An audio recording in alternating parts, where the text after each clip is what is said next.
Assalamualaikum. Madayaw maayong adlaw kaninyong tanan. Magandang araw sa inyong lahat. On July 1, I officially took the office of the Vice President of the Philippines, clearly reminded and guided by my mandate and the contract that I signed with the Filipino people during my inauguration in Davao City. That I will serve God, I will serve the country, and I will serve my fellow Filipinos.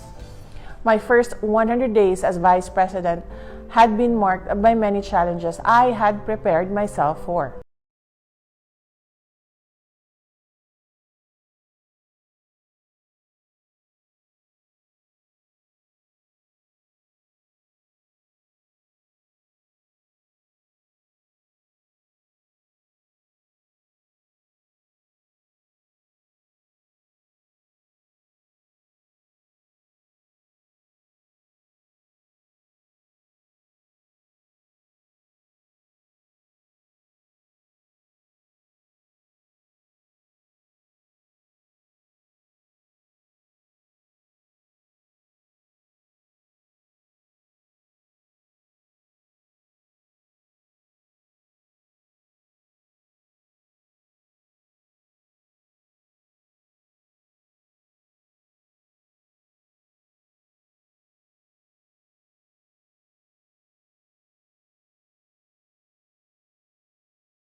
Us to an office of the Vice President that will never leave any sector behind.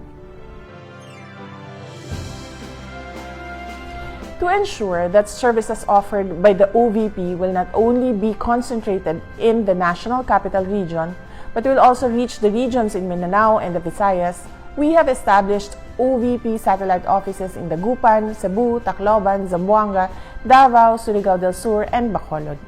This is first in the history of the Office of the Vice President. But more than that, the significance of the OVP satellite offices can be best appreciated by the number of indigent Filipinos being served day in and day out. The satellite offices have made the Office of the Vice President become more accessible to Filipinos, offering a menu of services such as medical and burial assistance.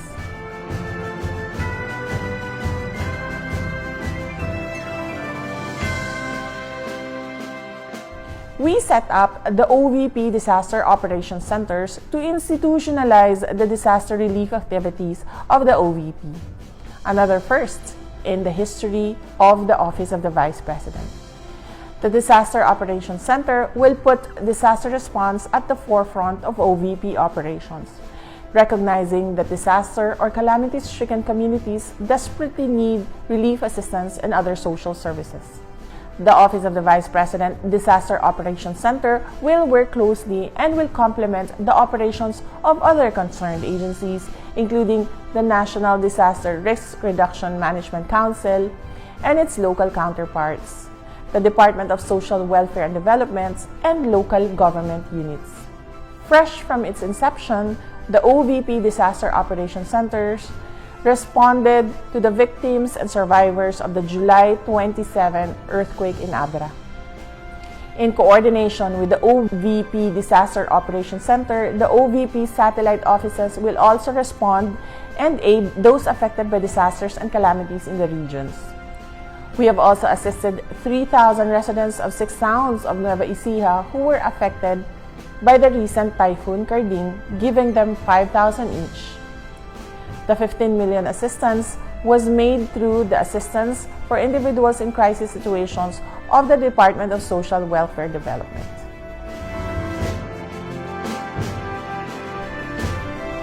Coming into office, one of the challenges we immediately identified was the need for the Office of the Vice President's central office to be centralized. Moving all the OVP workforce into one building was necessary for faster, more efficient, and more effective public service delivery. from 2 separate offices in Quezon City. The office of the Vice President is now located at the Robinson Cybergate Plaza in Mandaluyong. 1 OVP.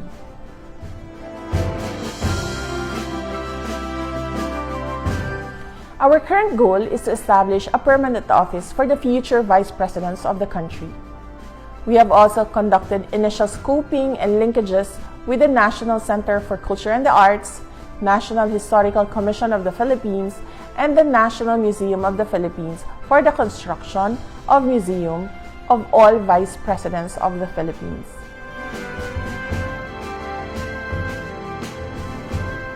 At the OVP Central Office, the medical and burial assistance for indigent Filipinos continues and even improved with our partnership with the Department of Health for the Medical Assistance to Indigent Patients program. The program covers at least 31 public hospitals all over the country. Our partnership with the Department of Social Welfare and Development enables Filipinos in crisis situations to access government assistance through the OVP satellite offices.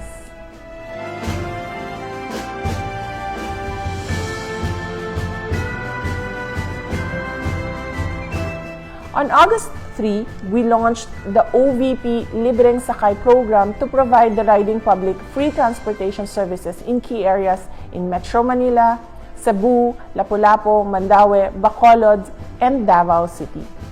We hope that through this program, we will be able to provide relief to some of our fellow Filipinos who rely on public transport for their daily commute to work, to school, and many other places in the country. This is in partnership with the Department of Transportation.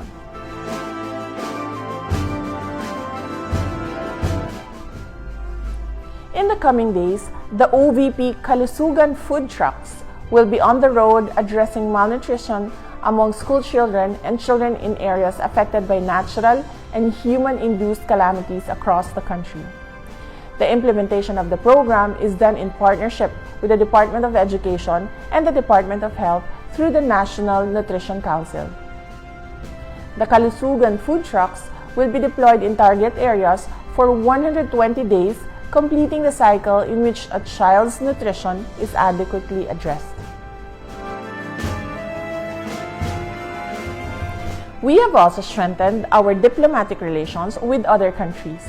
Within a week of assumption, I received a courtesy call from the State Councilor and Foreign Minister of the People's Republic of China, His Excellency Wang Yi.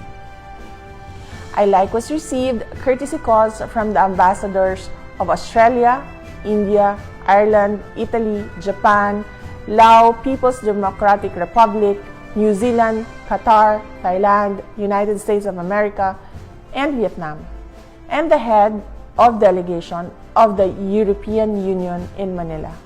Among topics discussed include overall bilateral relations between the Philippines and their countries. These courtesy calls also touched on deepening or exploring possible cooperations in the areas of education, culture, and technology. On September 27, I represented the Philippines as the special envoy to the state funeral of former Japanese Prime Minister Shinzo Abe in Japan. Also with me in Japan were Trix and her mother.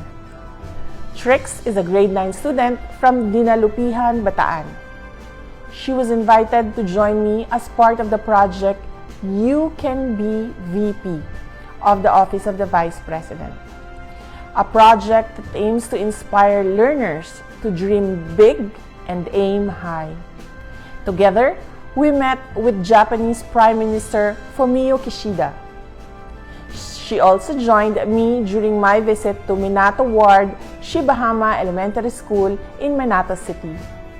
And we met with officials from the Ministry of Education, Culture, Sports, Science, and Technology to exchange views on blended learning, values, and skill formation, STEM education, and COVID-19 response. Here's Trix sharing to us her You Can Be VP experience in Japan. Interesado po akong malaman po ang trabaho po ni Vice President SARA Duterte sapagkat po nais ko pong malaman kung paano po ang maging isang Vice Presidente ng Pilipinas. kung paano at ano po ang mga ginagawa niya bilang isang Vice President at the same time po DepEd Secretary. Interesado po ako kung paano niya po ma-handle ang dalawang napakabigat na responsibilidad po dito po sa Pilipinas. Napakarami ko po natutunan sa pagsama niya po sa akin. Isa po sa akin natutunan ay dapat po wag po mahihiya sa mga nais ko pong ipabatid or nais po namin ipabatid dahil po ito naman po ay para po sa kapakanan ng lahat. At gusto ko po sabihin na maraming salamat po Vice President Sara Duterte sa walang sawang pagsuporta po sa katulad ko pong mag-aaral. Sana po ay hindi pa po kayo magsawa sa paggawa ng iba't ibang proyekto po patungkol po sa ikabubuti po ng edukasyon dito sa Pilipinas. At mapaguro po, eskwelahan at mag-aaral po. Sana po ay hindi lang po ako ang makakita ng inyong mga ginagawa bilang Vice President at DepEd Secretary po. Maraming salamat po.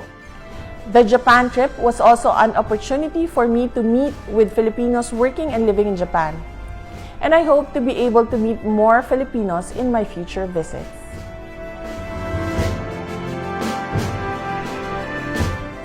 The Pagbabago campaign is a program that complements my job as the Secretary of the Department of Education. It aims to instill the importance of basic education and nurture among young Filipinos the value of determination and hard work as main ingredients to success. We give learners bags that contain school supplies and hygiene kits, but it also underpins the importance of responsible parenthood and family planning among parents. At least 3,220 students have already received Pagbabago bags. They are from remote areas in the country of Limasawa Island in southern Leyte, Municipality of Jordan in Island Province of Guimaras, Caramoan in Camarines Sur, Kidapawan City in North Cotabato, Siquijor Province, Dasmariñas in Cavite, and Bangued in Abra.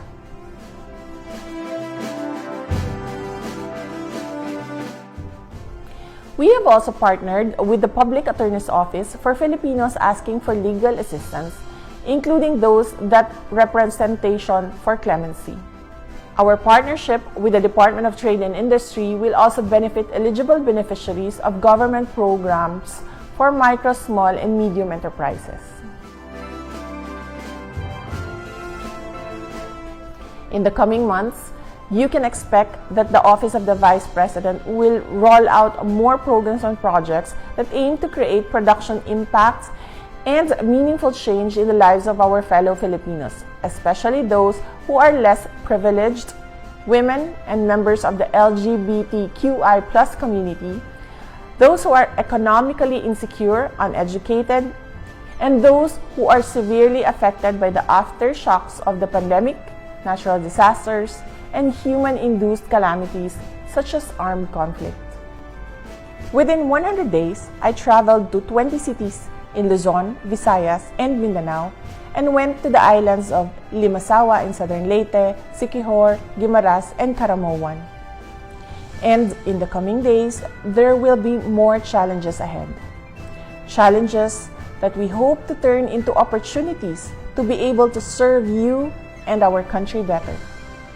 We are just starting. Daghang salamat. Shukran.